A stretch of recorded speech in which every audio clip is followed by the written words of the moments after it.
നമ്മുടെ പുതിയ വീഡിയോയിലേക്ക് എല്ലാവർക്കും സ്വാഗതം.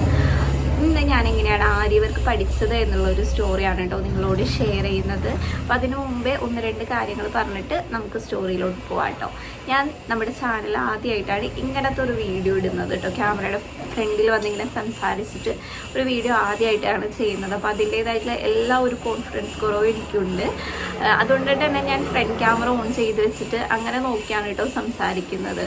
രണ്ടാമത് ഞാൻ ബാൽക്കണിയിൽ ഇരുന്നിട്ടാണ് ഷൂട്ട് ചെയ്യുന്നത്. റോഡിൻ്റെ സൈഡാണ്, അപ്പോൾ സൗണ്ടും കാര്യങ്ങളും ഒക്കെ ഉണ്ട് എനിക്കറിയാം. അപ്പോൾ അതുകൂടി നിങ്ങളൊന്ന് എക്സ്ക്യൂസ് ചെയ്യണം.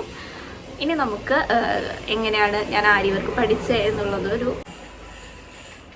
നോർമലി നമ്മളൊരു കാര്യം പഠിക്കുന്നത് നമുക്കതിനോടുള്ള ഒരു ഇഷ്ടം കൊണ്ടിട്ട്, അല്ലെങ്കിൽ നമുക്കതിലൊരു ഫ്യൂച്ചർ കണ്ടിട്ട് അതിനെ നമുക്ക് ബിസിനസ്സാക്കി വളർത്താൻ, അല്ലെങ്കിൽ ഇതൊരു പ്രൊഫഷനായിട്ട് മുമ്പോട്ട് കൊണ്ടുപോകാൻ അങ്ങനെയൊക്കെ ആയിരിക്കും പഠിക്കുക. പക്ഷെ എൻ്റെ സ്റ്റോറി കുറച്ച് ഡിഫറെൻ്റ് ആണ് കേട്ടോ. ഞാൻ യാദൃശ്ചികമായിട്ടൊക്കെ വന്നു എന്ന് പറയാം ഈ ഒരു ഫീൽഡിലേക്ക്. അപ്പോൾ അതിനു മുമ്പേ കുറച്ച് കാര്യങ്ങൾ പറഞ്ഞിട്ട് നമുക്ക് സ്റ്റോറിയിലോട്ട് വരാം. അത് തൊട്ടേ പറഞ്ഞു തുടങ്ങിയാലാണ് നമുക്ക് ഇതിനകത്തേക്ക് എത്താൻ പറ്റുള്ളൂ. അതുകൊണ്ട് നമുക്ക് ആ ഒരു സ്റ്റോറി തൊട്ടേ പറഞ്ഞു തുടങ്ങാം കേട്ടോ. എൻ്റെ വലിയ വലിയ വണ്ടികളൊക്കെ പോകണ്ടിട്ടോ റോട്ടിൽ കൂടെ. അതാണ് സൗണ്ടൊക്കെ കാരണം എത്രത്തോളം ക്ലിയർ ആവുമെന്ന് എനിക്കറിയില്ല. അപ്പോൾ നിങ്ങൾ ഓക്കെ ആണെങ്കിൽ ഞാൻ എഡിറ്റ് ചെയ്യുമ്പോൾ നോക്കിയിട്ട് ഓക്കെ ആണെങ്കിൽ മാത്രമാണ് ഞാൻ പോസ്റ്റ് ചെയ്യുള്ളൂ. ഓക്കെ, അപ്പം ഞാൻ എൻ്റെ കല്യാണത്തിൻ്റെ സമയത്താണ് കേട്ടോ ഹാൻഡ് വർക്ക് ചെയ്തിട്ടുള്ള ഒരു ഡ്രസ്സ് ആദ്യമായിട്ട് ഇടുന്നത്. അതുവരെ എനിക്ക് ഈ ഒരു ഫീൽഡിനെ കുറിച്ചിട്ട് വലിയ ഐഡിയ ഒന്നും ഉണ്ടായിരുന്നില്ല. വലിയ ഐഡിയ എന്നല്ല, ഒന്നും തന്നെ അറിയില്ലായിരുന്നു. അതുവരെ നമ്മൾ മെറ്റീരിയലൊക്കെ എടുക്കാറുണ്ട്, സ്റ്റിച്ച് ചെയ്യിപ്പിക്കാറുണ്ട്, എങ്കിലും നമ്മൾ ഹാൻഡ് വർക്ക് ചെയ്യിക്കുക അങ്ങനത്തെ പരിപാടികളൊന്നും ഉണ്ടായിരുന്നില്ല കേട്ടോ. അപ്പം അന്ന് ആ ഒരു ടൈമിലാണ് ഇതിനെക്കുറിച്ച് അറിയുന്നത്, കല്യാണത്തിൻ്റെ ബ്ലൗസ് ചെയ്യിക്കാൻ വേണ്ടിയിട്ട്. അങ്ങനെ കല്യാണമൊക്കെ ആയ സമയത്ത് ഞാൻ കൂടുതൽ ഇൻസ്റ്റാഗ്രാമൊക്കെ കൂടുതൽ യൂസ് ചെയ്യാൻ വേണ്ടിയിട്ട് തുടങ്ങി കേട്ടോ. അതുവരെ അങ്ങനെ യൂസൊന്നും ചെയ്തിട്ടുണ്ടായിരുന്നില്ല. ആ ഒരു ടൈമിൽ നല്ല നല്ല ബ്രൈഡ്സിനെയൊക്കെ കാണുമ്പോൾ സ്ക്രീൻഷോട്ട് എടുത്ത് വയ്ക്കും, അതുപോലെയൊക്കെ ചെയ്യിക്കണം എന്നുള്ള രീതിയിൽ. അങ്ങനെ കല്യാണത്തിന് ഞാൻ സാരിയാണ് കേട്ടോ കൊടുത്തത്. അപ്പോൾ അതിൽ ബ്ലൗസ് ചെയ്യിക്കാൻ വേണ്ടിയിട്ട് നമ്മൾ സാരി എടുത്ത ഷോപ്പിൽ തന്നെ നമ്മൾ അന്വേഷിച്ചപ്പോൾ അവർ പറഞ്ഞ റേറ്റും കാര്യങ്ങളൊക്കെ നമുക്ക് ഭയങ്കര കൂടുതലായിട്ട് തോന്നി. നമ്മൾ ഈ ഒരു ഫീൽഡിൽ പുതിയതായതുകൊണ്ട് തന്നെ നമുക്കറിയില്ലല്ലോ, ഇതിൻ്റെ ABCD നമുക്കറിയില്ല. അതുകൊണ്ട് തന്നെ അവർ പറഞ്ഞ റേറ്റ് നമുക്ക് ഭയങ്കര കൂടുതലായിട്ട് തോന്നിയിട്ട് അങ്ങനെ നമ്മൾ ആ ഒരു ഷോപ്പിൽ ചെയ്യിപ്പിച്ചില്ല. അത് കഴിഞ്ഞിട്ട് നമ്മളൊന്നും ഒരു 3-4 സ്ഥലത്ത് പിന്നെയും അന്വേഷിച്ചു. അവിടെയൊക്കെ ഏകദേശം അവർ പറഞ്ഞ റേറ്റ് തന്നെയാണ് എല്ലാ സ്ഥലത്തും പറയുന്നത്. അപ്പോഴാണ് നമുക്ക് മനസ്സിലാവുന്നത് ഇത്രയും റേറ്റൊക്കെ ഹാൻഡ് വർക്ക് ചെയ്ത പീസുകൾക്ക് വരുമെന്നുള്ളത്. അങ്ങനെ കമ്പാരിറ്റീവ്ലി കുറച്ച് റേറ്റ് പറഞ്ഞ സ്ഥലത്ത് നമ്മൾ ഡ്രസ്സ് ചെയ്യിപ്പിച്ചു കേട്ടോ, ബ്ലൗസ് ചെയ്യിപ്പിച്ചു. അതുപോലെ തന്നെ ഒരു ബ്രൈഡൽ ദുപ്പട്ടയും കൂടി ഉണ്ടായിരുന്നു. അപ്പോൾ ഞാൻ എൻ്റെ വെഡ്ഡിങ്ങിൻ്റെ ഫോട്ടോസ് ഇവിടെ എവിടെയെങ്കിലും കൊടുക്കാം. അപ്പോൾ ഞാൻ റെഫറൻസ് കൊടുത്തതുപോലെയല്ല എനിക്ക് അവർ ചെയ്തു തന്നത്, കുറച്ച് വ്യത്യാസമൊക്കെ വരുത്തിയിട്ടാണ് ചെയ്തു തന്നത്. അന്ന് ഞാൻ അതിനെപ്പറ്റി ചോദിക്കുകയോ ഒന്നും ചെയ്തില്ല കേട്ടോ. കാരണം ഔട്ട്പുട്ട് ഒരു ഭംഗി ഉണ്ടായിരുന്നു, അതുകൊണ്ടിട്ട് നമ്മൾ അതിനെക്കുറിച്ചൊന്നും ചോദിക്കാനൊന്നും പോയില്ല. കാരണം ഞാൻ നല്ല വലിയ ബീഡ്സൊക്കെ ചെറിയ കട്ട് ബീഡൊക്കെ വെച്ചിട്ടാണ് ചെയ്യാൻ പറഞ്ഞത്. പക്ഷെ അവനേക്ക് വലിയ ബീഡ്സൊക്കെ വെച്ചിട്ടാണ് ചെയ്തു തന്നത്. കാരണം അത്രയും വലിയ ബീഡ്സൊക്കെ വെച്ച് ചെയ്യുമ്പോൾ നമുക്ക് വളരെ പെട്ടെന്ന് ചെയ്ത് തീർക്കാൻ വേണ്ടിയിട്ട് പറ്റില്ല. അതുകൊണ്ടിട്ട് തന്നെയാണ് അവർ ആ ഒരു റേറ്റിൽ എനിക്ക് ചെയ്ത് തന്നത്. ഓക്കെ, അങ്ങനെ അപ്പം ഇങ്ങനെ സ്ട്രൈക്ക് ചെയ്തൊരു കാര്യമായിരുന്നു, ഇത് കൊള്ളാലോ, ഈ പരിപാടി കൊള്ളാലോ, ഇത് പഠിച്ചെടുത്തിരുന്നെങ്കിൽ നന്നായിരുന്നല്ലോ എന്നൊക്കെ അന്നിങ്ങനെ തോന്നിയിരുന്നു കേട്ടോ. അന്ന് അങ്ങനെ അത് തോന്നി, അത് വിട്ടു. പിന്നെ നമ്മൾ അതിനെക്കുറിച്ച് ചിന്തിക്കുകയോ അതിൻ്റെ പുറകെ പോകുമോ, അത് സീരിയസ് ആയിട്ട് എടുക്കുകയൊന്നും ചെയ്തില്ല. ജസ്റ്റ് ഇങ്ങനെ തോന്നിയാൽ ഇത് കൊള്ളാലോ പരിപാടി, അങ്ങനെ നമ്മൾ എന്നിട്ട് അത് വിടുകയും ചെയ്തു. അങ്ങനെ പോയിക്കൊണ്ടിരിക്കുമ്പോഴാണ് കേട്ടോ എൻ്റെ ലൈഫ് തന്നെ മാറ്റിമറിച്ചിട്ടുള്ള ഒരു ട്വിസ്റ്റ് എൻ്റെ ലൈഫിൽ സംഭവിക്കുന്നത്. ഞാൻ വൈകിയാണ് തിരിച്ചറിയുന്നത് ഞാനൊരു ഡിപ്രഷൻ്റെ ഒരു പീക്ക് ലെവലിൽ എത്തി എന്നുള്ളത്. ഡിപ്രഷൻ ഫേസ് ചെയ്തിട്ടുള്ളവർക്കറിയാൻ പറ്റുന്ന ഒരു കാര്യമാണ് ആ ഒരു അവസ്ഥ എന്താണെന്നുള്ളത്. എനിക്കത് വാക്കുകളിലൂടെ നിങ്ങൾക്ക് പറഞ്ഞ് മനസ്സിലാക്കി തരാം എന്ന് പറയുന്നത് എനിക്കറിയില്ല കേട്ടോ. ആ ഒരു സമയത്ത് എനിക്ക് ആർക്കാണ് എൻ്റെ അവസ്ഥ പറഞ്ഞാൽ മനസ്സിലാവുക എന്നത് എനിക്കറിയില്ലായിരുന്നു. ഞാൻ ഒരുപാട് പേരോടൊന്നും ഞാൻ ഷെയർ ചെയ്തിട്ടുമില്ല. ഞാൻ എൻ്റെ ലൈഫിൽ വളരെ കുറച്ച് പേരോട് മാത്രമാണ് ഷെയർ ചെയ്തിട്ടുള്ളൂ. അവർക്കൊന്നും അത് വിശ്വസിക്കാനും പറ്റിയിട്ടില്ല. കാരണം അവർ നോക്കുമ്പോൾ നമ്മൾ കളിക്കുന്നു, ചിരിക്കുന്നു, നമ്മുടെ എല്ലാ കാര്യങ്ങളും ചെയ്യുന്നു മറ്റുള്ളവരുടെ മുമ്പിൽ. അപ്പോൾ എന്താണ് നിനക്ക് കുഴപ്പം എന്നാണ് അവർ ചോദിക്കുന്നത്. അവർക്കൊന്നും ഞാൻ ഷെയർ ചെയ്തിട്ടുള്ളവർക്കൊന്നും എൻ്റെ ആ ഒരു അവസ്ഥയുടെ ആ ഒരു ഭീകരത മനസ്സിലായിട്ടില്ല. അപ്പം അതിനുശേഷം പിന്നെ ഞാൻ മറ്റുള്ളവരോട് എൻ്റെ അവസ്ഥയെ പറ്റി പറയൽ ഞാൻ നിർത്തിയിട്ടോ. പിന്നെ ഞാൻ ചിന്തിക്കുന്നത് എനിക്ക് സ്വന്തമായിട്ട് എന്ത് ചെയ്യാൻ പറ്റും എന്നുള്ളതായിരുന്നു. എനിക്കിതിൽ നിന്ന് രക്ഷപ്പെട്ടേ പറ്റൂ, കാരണം അത്രയും ഭീകരമായിട്ടുള്ള ഒരു അവസ്ഥയാണ്. അത് സഹിക്കുക എന്ന് പറയുന്നത് പോസിബിളായിട്ടുള്ള ഒരു കാര്യമായിരുന്നില്ല. അപ്പോൾ എനിക്ക് സെൽഫായിട്ട് എന്നെ രക്ഷിക്കാൻ വേണ്ടിയിട്ട് എന്ത് ചെയ്യാൻ പറ്റും എന്നുള്ളതായിരുന്നു പിന്നീട് അങ്ങോട്ട് എൻ്റെ ചിന്ത മുഴുവൻ. അങ്ങനെ ഞാൻ കണ്ടുപിടിച്ചിട്ടുള്ള ഒരു ഇതായിരുന്നു എൻഗേജ്ഡ് ആയിട്ടിരിക്കുക. ഈ എൻഗേജ്ഡ് ആയിട്ടിരിക്കുക എന്നുള്ളത്, അല്ലെങ്കിൽ നമ്മളായിട്ട് ഹാപ്പിനെസ് കണ്ടെത്തുക എന്നുള്ളത് ഈ ഡിപ്രഷൻ്റെ കേസിൽ അത്ര പ്രാക്ടിക്കലായിട്ടുള്ള ഒരു കാര്യമല്ല. ഓക്കെ, നമ്മൾ വിചാരിക്കുന്നത് പോലെ കാര്യങ്ങളൊക്കെ നമുക്ക് ചെയ്തെടുക്കാൻ പറ്റുക എന്നുള്ളത് അത്ര പ്രാക്ടിക്കലായിട്ടുള്ള കാര്യമല്ല. പക്ഷേ എനിക്ക് കൊടുത്തൊരു വാക്കായിരുന്നു, ഞാൻ തോറ്റു കൊടുക്കില്ല എന്നുള്ളത്. ആ ഒരൊറ്റ വാക്കിൻ്റെ പുറത്താണ് ഞാൻ എന്താ ചെയ്യാൻ തുടങ്ങിയതെന്ന് വെച്ച് കഴിഞ്ഞിട്ടുണ്ടെങ്കിൽ, ഞാൻ ഫ്രീ ടൈംസൊക്കെ ഞാൻ ഓരോ കാര്യങ്ങളൊക്കെ ചെയ്ത് മുമ്പോട്ട് പോയിക്കൊണ്ടിരുന്നു. അങ്ങനെ ഞാൻ ആദ്യമൊക്കെ യൂട്യൂബിൽ ഓരോ വീഡിയോസൊക്കെ കണ്ടിട്ട്, ക്രിയേറ്റീവായിട്ടുള്ള ഓരോന്ന് ഉണ്ടാക്കുന്ന വീഡിയോസൊക്കെ കണ്ടിട്ട് പേപ്പർ ക്രാഫ്റ്റും കാര്യങ്ങളൊക്കെയാണ് കേട്ടോ ചെയ്തു തുടങ്ങിയത്. ചാർട്ട് പേപ്പറൊക്കെ വാങ്ങിച്ച് കുറേ പൂക്കൾ ഉണ്ടാക്കുക, വീഡിയോസിൽ കാണുന്നത് പോലെയൊക്കെ ഉണ്ടാക്കി നോക്കുക. അങ്ങനെയാണ് എൻ്റെ തുടക്കം. അത് കഴിഞ്ഞിട്ട് പിന്നെ അതിൽ നിന്ന് പയ്യെ ബാഗുകൾ ഉണ്ടാക്കുക, പിന്നെ പഴയ ജീൻസ് റീസൈക്കിൾ ചെയ്തിട്ട് ബാഗ് ഉണ്ടാക്കുക, ചെരുപ്പ് ഉണ്ടാക്കുക, അതുപോലെ തന്നെ പഴയ ഷർട്ടുകൾ ഡ്രസ്സാക്കി മാറ്റുക, അങ്ങനത്തെ വീഡിയോസൊക്കെ കണ്ട് അതൊക്കെ ചെയ്ത് നോക്കി. അതുപോലെ തന്നെ അങ്ങനെ ക്രിയേറ്റീവായിട്ടുള്ള ഓരോ സാധനങ്ങൾ ഉണ്ടാക്കുന്ന വീഡിയോസൊക്കെ കണ്ടിട്ട് അത് ചെയ്ത് നോക്കി. കുറച്ച് നാൾ കേക്ക് ഉണ്ടാക്കുന്നതിൻ്റെ പുറകെയായിരുന്നു. അങ്ങനെ ഓരോ കാര്യങ്ങളൊക്കെ ഇങ്ങനെ എന്ത് ചെയ്തിട്ടാണ് നമുക്കിതിൽ നിന്ന് രക്ഷപ്പെടാമെന്നറിയില്ലല്ലോ. അങ്ങനെ ഫുൾ എൻഗേജ്ഡ് ആയിട്ട് ഇരിക്കുക എന്നുള്ളത് മാത്രമായിരുന്നു അപ്പോഴൊക്കെ നമ്മുടെ ഒരു ലക്ഷ്യം.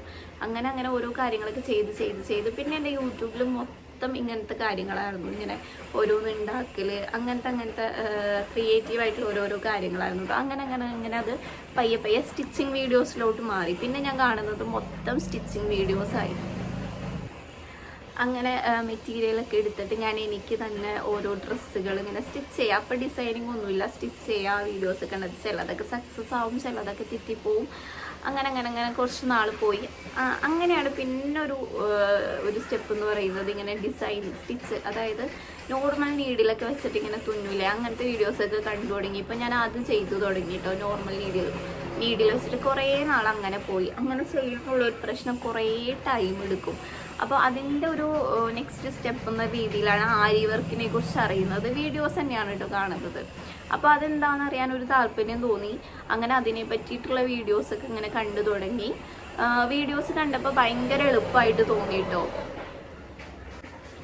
വീഡിയോസൊക്കെ കണ്ടപ്പോൾ ഭയങ്കര എളുപ്പമായിട്ട് തോന്നി. അപ്പം ഞാൻ വിചാരിച്ചു ഇത് പഠിക്കുകയാണെങ്കിൽ നോർമൽ നീഡിൽ വെച്ച് ചെയ്യുന്നതിനേക്കാളും ഫിനിഷിംഗ് ഉണ്ട്, അതുപോലെ തന്നെ നല്ല സമയവും നമുക്ക് ലാഭിക്കാൻ വേണ്ടി പറ്റുമല്ലോ. അങ്ങനെയാണ് ഇതൊക്കെ ഞാൻ സ്റ്റാൻഡ് ഓർഡർ ചെയ്തു. അതുപോലെ തന്നെ നമുക്ക് അടുത്ത് സ്റ്റിച്ചിങ് മെറ്റീരിയൽസൊക്കെ കിട്ടുന്ന ഷോപ്പുണ്ട്. അവിടെ നിന്ന് ഇതിൻ്റെ ബാക്കി സാധനങ്ങളൊക്കെ നീഡിലും അതുപോലെ തന്നെ ത്രെഡും കാര്യങ്ങളൊക്കെ ഞാൻ വാങ്ങിച്ചു.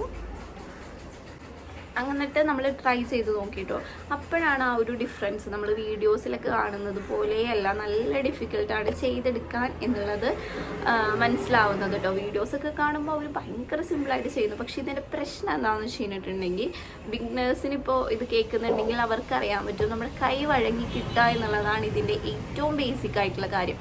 അതിന് കുറച്ച് ടൈം എടുക്കും. അപ്പോൾ ഞാൻ ഈ വീഡിയോസൊക്കെ കണ്ടിട്ട് ഇത് ചെയ്ത് നോക്കിയപ്പോൾ ഒരു രീതിയിലും എനിക്ക് സെറ്റാവുന്നില്ല. അപ്പോൾ പിന്നെ എനിക്ക് ഒന്നും കൂടി ഒരു ഇതായി. അപ്പോൾ പിന്നെ ഇതൊക്കെ വാങ്ങുകയും ചെയ്ത് സെറ്റ് ആവണില്ല. അപ്പോൾ ഒന്ന് ട്രൈ ചെയ്ത് നോക്കിയിട്ട് ഞാൻ എന്ത് ചെയ്തു, ഇതെന്നെ കൊണ്ട് പറ്റിയ പണിയല്ല എന്ന് പറഞ്ഞിട്ട് എല്ലാം സേഫായിട്ട് ഒരു മൂലൊക്കെ കൊണ്ടുപോയി വെച്ചു. പിന്നെയും കുറച്ച് ദിവസം കഴിയുമ്പോൾ നമ്മളെന്തായാലും ഇത് ഓർഡർ ചെയ്തില്ലേ, ഒന്നും കൂടി ട്രൈ ചെയ്ത് നോക്കാമെന്ന് ഓർത്ത് ഞാൻ പിന്നെയും ചെയ്ത് നോക്കും. അപ്പോൾ ത്രെഡ് പൊട്ടിപ്പോകുന്നു, നീഡിൽ നമ്മളിങ്ങനെ ചെയ്യുമ്പോൾ നീഡിൽ പുറത്തേക്ക് വരുന്നില്ല, അങ്ങനെ പല പ്രശ്നങ്ങൾ. അപ്പം എന്ത് ചെയ്യും, അപ്പോൾ പിന്നെയും കൊണ്ടുപോയി എടുത്ത് വയ്ക്കും. അങ്ങനെ ഞാൻ കുറേ നാളെടുത്തിട്ടാണ് പഠിച്ചത്. ഒരിക്കലും ആരി വർക്ക് അത്രയും ഡിഫിക്കൽട്ട് ആയതുകൊണ്ടിട്ടല്ല കേട്ടോ എനിക്ക് അത്രയും സമയം എടുത്തത്. ഞാൻ ഈ ഗ്യാപ്പിട്ട് പഠിച്ചത് കൊണ്ടിട്ടാണ്. നമ്മൾ റെഗുലറായിട്ട് പ്രാക്ടീസ് ചെയ്യുകയാണെങ്കിൽ നമുക്ക് വളരെ പെട്ടെന്ന് നമുക്ക് ആരി വർക്ക് പഠിച്ചെടുക്കാൻ വേണ്ടിയിട്ട് പറ്റും കേട്ടോ. എൻ്റെ കേസിൽ എന്താ ഉണ്ടായെന്ന് വെച്ച് കഴിഞ്ഞിട്ടുണ്ടെങ്കിൽ ഞാൻ ഒരു 1-2 ദിവസം ട്രൈ ചെയ്ത് നോക്കും, എന്നെ കൊണ്ട് പറ്റൂല എന്ന് പറഞ്ഞിട്ട് എടുത്ത് വെക്കും, പിന്നെയും ഒരു തോന്നലിന് പിന്നെയും എടുക്കും. അങ്ങനെ ചെയ്തതുകൊണ്ടിട്ടാണ് എനിക്ക് കുറേ സമയം എടുത്തത്. ഇപ്പോൾ നിങ്ങൾ ട്രൈ ചെയ്ത് നോക്കുന്നവരാണെങ്കിൽ ഇപ്പോഴത്തെ ബുദ്ധിമുട്ടും കാര്യങ്ങളും ഒന്നും നിങ്ങൾ നോക്കണ്ട. ആ ഒരു കൈയുടെ നേക്ക് കിട്ടിക്കഴിഞ്ഞിട്ടുണ്ടെങ്കിൽ നിങ്ങൾക്ക് സിമ്പിളായിട്ട് ഇത് പഠിച്ചെടുക്കാൻ വേണ്ടിയിട്ട് പറ്റും കേട്ടോ. ചെയിൻ സ്റ്റിച്ചിൽ തന്നെ നിങ്ങൾ പ്രാക്ടീസ് ചെയ്തുകൊണ്ടേയിരിക്കുക, വലിയ സ്റ്റിച്ച് തന്നെ ചെയ്യുക. അത് ഓക്കെ ആയി കഴിഞ്ഞിട്ടുണ്ടെങ്കിൽ നമുക്ക് പിന്നെ ഏത് സ്റ്റിച്ചും സിമ്പിളായിട്ട് ചെയ്തെടുക്കാൻ വേണ്ടിയിട്ട് പറ്റും. അതുപോലെ തന്നെ നമ്മൾ ഒരു ദിവസം കുറേ നേരമൊന്നും ഇതിന് വേണ്ടിയിട്ട് ഇരിക്കരുത്, കാരണം നമ്മൾ മടുത്തു പോകും. ഒരു 15 മിനിറ്റോ അരമണിക്കൂർ മാക്സിമം അത്രയും നമ്മൾ ഇൻവെസ്റ്റ് ചെയ്യേണ്ട ആവശ്യമുള്ളൂ പ്രാക്ടീസിന് വേണ്ടിയിട്ട്. ഇനി നമുക്കിനി എൻ്റെ സ്റ്റോറിയിലോട്ട് തിരിച്ചു വരാം. അങ്ങനെ ഗ്യാപ്പ് ഇട്ടാണെങ്കിലും ഞാൻ ഇടയ്ക്ക് ചെയ്ത് നോക്കുമായിരുന്നു കേട്ടോ. അങ്ങനെ എനിക്ക് ചെയിൻ സ്റ്റിച്ച് ഓക്കെ ആയിട്ട് വന്നു. ചെയിൻ സ്റ്റിച്ച് ചെയ്യാൻ വേണ്ടിയിട്ട് എനിക്ക് കൈ വഴങ്ങി കിട്ടി തുടങ്ങിയപ്പോൾ ഞാൻ പിന്നെ അത് തന്നെ കുറേ ചെയ്ത് ഓക്കെ ആയപ്പോൾ പിന്നെ ഞാൻ ബീഡ്സ് വെച്ചിട്ട് പ്രാക്ടീസ് ചെയ്യാൻ തുടങ്ങി. അങ്ങനെ ബീഡ്സും ഡിഫിക്കൽട്ടായിരുന്നു, പക്ഷേ പയ്യെ പഠിച്ചെടുത്തു. അങ്ങനെ ഞാൻ എനിക്ക് വേണ്ടി തന്നെ കുറേ ഡ്രസ്സുകളൊക്കെ ചെയ്യാൻ തുടങ്ങി. അതിൽ നിന്നൊക്കെ നല്ല കോംപ്ലിമെൻറ്റ്സ് കിട്ടാൻ തുടങ്ങി. നമ്മൾ തന്നെ ഒരു ഡ്രസ്സ് ചെയ്ത് ഇടാന്ന് പറയുന്നത് അത് ഭയങ്കര ഒരു സന്തോഷം തന്നെ ഒരു കാര്യമായിട്ട് മാറിയിട്ട് എനിക്ക്. പിന്നെ ഓരോ പേജുകളിലൊക്കെ നമ്മൾ എൻക്വയറി ചെയ്യുമ്പോൾ നല്ല വില പറയുന്ന ഡ്രസ്സുകളൊക്കെ നമുക്ക് കുറച്ച് സമയം ഇൻവെസ്റ്റ് ചെയ്യാനുണ്ടെങ്കിൽ ചെയ്തെടുക്കാൻ പറ്റുന്ന രീതിയിലേക്കായി. അപ്പോൾ നമ്മൾ തന്നെ എന്തെങ്കിലും ഫങ്ഷൻസിനും കാര്യങ്ങളൊക്കെ നമ്മുടെ എഫേർട്ടിലോട്ട് ഡ്രസ്സ് ചെയ്ത് അതിന് നല്ല കോംപ്ലിമെൻറ്റ് കിട്ടുമ്പോൾ അത് തന്നെ ഭയങ്കര ഹാപ്പി ആക്കുന്ന ഒരു കാര്യമാണ് കേട്ടോ. അങ്ങനെ അത് പിന്നെ എനിക്കൊരു ഹരമായി. അങ്ങനെ എനിക്ക് തന്നെ ഡ്രസ്സുകളൊക്കെ ചെയ്യാൻ തുടങ്ങി. അങ്ങനെ ഇപ്പോൾ ഞാൻ കുറച്ചൊക്കെ പുറത്തേക്കൊക്കെ ചെയ്ത് തുടങ്ങിയിട്ടുണ്ട്. ഒരുപാട് വലിയ രീതിക്കല്ല, ചെറുതായിട്ടൊക്കെ പുറത്തേക്കും ചെയ്ത് കൊടുക്കുന്നുണ്ട്. അങ്ങനെയൊക്കെയാണ് കേട്ടോ എൻ്റെ സ്റ്റോറി. അപ്പോൾ പഠിച്ചുകൊണ്ടിരിക്കുന്നവരുടെ അടുത്ത് അല്ലെങ്കിൽ പഠിക്കാൻ താല്പര്യമുള്ളവരുടെ അടുത്ത് എനിക്ക് പറയാനുള്ളത്, ധൈര്യമായിട്ട് നിങ്ങൾക്ക് യൂട്യൂബ് നോക്കി തന്നെ പഠിച്ചെടുക്കാം. നേരത്തെ പറഞ്ഞതൊക്കെയാണ് എനിക്ക് പറയാനുള്ളൂ. നിങ്ങൾ ഒരുപാട് സമയമൊന്നും പ്രാക്ടീസ് ചെയ്തില്ലെങ്കിലും ദിവസം ഒരു 15 മിനിറ്റോ അല്ലെങ്കിൽ ഒരു അരമണിക്കൂറോ പ്രാക്ടീസ് ചെയ്യുക.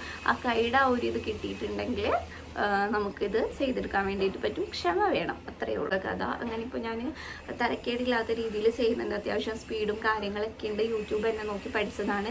ഞാൻ ചെയ്യുന്ന സമയത്ത് മലയാളത്തിൽ ഒറ്റ ചാനൽ പോലുമില്ല, ഹിന്ദിയും തമിഴൊക്കെയാണ്. ഞാനൊരു തമിഴ് ചാനൽ നോക്കിയിട്ടാണ് പഠിച്ചത്. അങ്ങനെ നമ്മൾ ത്രൂ ഔട്ട് വീഡിയോസ് തന്നെ ഇങ്ങനെ കണ്ടുകൊണ്ടിരിക്കണം എന്നില്ല. നമുക്ക് ആ ചെയിൻ സ്റ്റിച്ചിൻ്റെ കാര്യങ്ങളൊക്കെ മനസ്സിലാക്കിയിട്ടുണ്ടെങ്കിൽ നിങ്ങൾ പിന്നെ വീഡിയോസ് അങ്ങനെ ഒരുപാട് കാണണമെന്നില്ല, നിങ്ങൾ പ്രാക്ടീസ് ചെയ്യാം. അതുപോലെ തന്നെ ബീഡ്സിൻ്റെയൊക്കെ വരുമ്പോൾ ജസ്റ്റ് ഒന്ന് നോക്കിയാൽ മതി. ചെയിൻ സ്റ്റിച്ച് കിട്ടിയാൽ തന്നെ നമുക്ക് ബാക്കിയെല്ലാം പഠിച്ചെടുക്കാൻ വേണ്ടിയിട്ട് പറ്റും. അങ്ങനെ പഠിക്കാം. ഇപ്പോൾ ഒരുപാട് മലയാളത്തിലൊക്കെ ചാനലും ട്യൂട്ടോറിയൽസൊക്കെ ഉണ്ടല്ലോ, ആ സമയത്ത് ഉണ്ടായിരുന്നില്ല. ഇപ്പോൾ നിങ്ങൾക്ക് മലയാളത്തിലും ഇഷ്ടംപോലെ ചാനലുകളിൽ വീഡിയോസും കാര്യങ്ങളൊക്കെ അവൈലബിൾ ആണ്. അപ്പോൾ അതൊക്കെ നോക്കി നിങ്ങൾക്ക് പഠിച്ചെടുക്കാൻ വേണ്ടിയിട്ട് പറ്റും. പിന്നെ വേറൊരു കാര്യം കൂടി പറയാനുള്ളത്, എൻ്റെ ഒരു ഡിപ്രഷൻ്റെ ജേണി എന്നെ ഒരുപാട് സഹായിച്ചിട്ടുണ്ട് കേട്ടോ. ഞാൻ ഇപ്പോഴും കംപ്ലീറ്റ് ആയിട്ട് അതിൽ നിന്ന് ഓവർകം ചെയ്തു ഒക്കെ ആയി എന്നല്ല, പക്ഷേ ഞാൻ എടുത്ത ആ ഒരു ഡിസിഷൻ എൻ്റെ ലൈഫിൽ കറക്റ്റായിരുന്നു. എൻഗേജ്ഡ് ആയിട്ട് ഇരിക്കുക, ഒന്നിനും എൻ്റെ മനസ്സിൽ വിട്ടു കൊടുക്കാതെ ഫുൾ ഇങ്ങനെ ആക്കി വെക്കുക എന്നുള്ളത് എൻ്റെ കാര്യത്തിൽ റൈറ്റ് ആയിരുന്നു. എല്ലാവരും അത് ഫോളോ ചെയ്യണം എന്നല്ല, പക്ഷെ അത് ഫോളോ ചെയ്യണമെന്ന് വിചാരിച്ചാലും അത് അത്ര പ്രാക്ടിക്കലല്ല, അത്ര സിമ്പിളായിട്ട് നമുക്ക് വിചാരിക്കുന്ന കാര്യങ്ങളൊന്നും ആ ഒരു സ്റ്റേജിൽ ചെയ്യാനും പറ്റില്ല. പക്ഷെ എൻ്റെ കേസിൽ എനിക്കത് വർക്കൗട്ട് ചെയ്യാൻ വേണ്ടിയിട്ട് പറ്റി. അതുപോലെ തന്നെ ഒരുപാട് പേര് ഇങ്ങനത്തെ ഒരു ഫേസിലൂടെയൊക്കെ കടന്നു പോകുന്നവരുണ്ടാവും.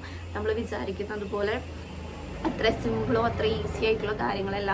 മെഡിക്കൽ അറ്റൻഷൻ സീക്ക് ചെയ്യേണ്ട കേസുകളാണെങ്കിൽ അത് തന്നെ നിങ്ങൾ ചെയ്യണം.